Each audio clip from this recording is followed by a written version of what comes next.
من از بغض شکستن زیر بارونا، همه تعبیر خوابای پریشونا، قرار آخر تو کاف تهرونا.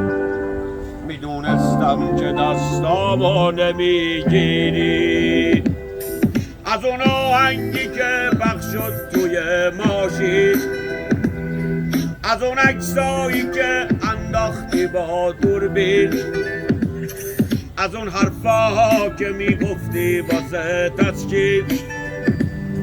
خودم فهمیده بودم که داری میری.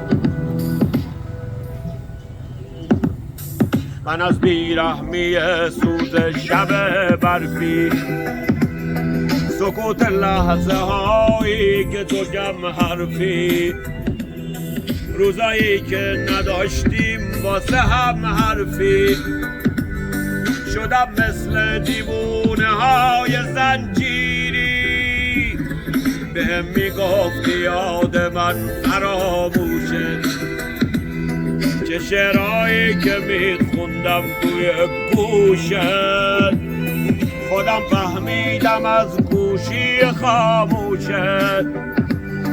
نداره گریم روی تو تأثیری.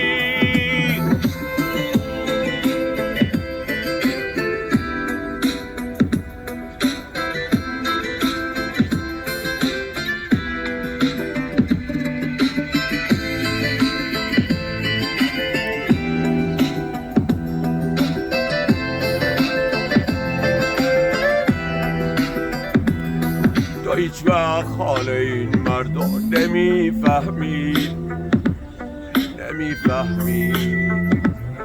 نمیفهمی، نمیدونی چه دردی داره بیرحمی.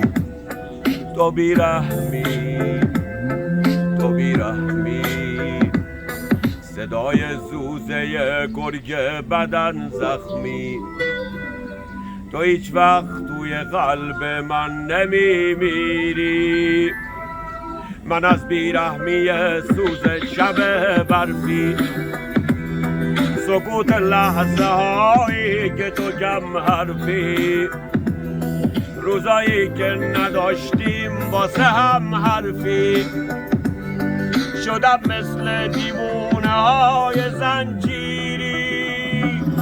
بهم میگفتی یاد من فراموشت، چه شعرهایی که میخوندم توی گوشت. خودم فهمیدم از گوشی خاموشت نداره گریم روی تو تأثیر.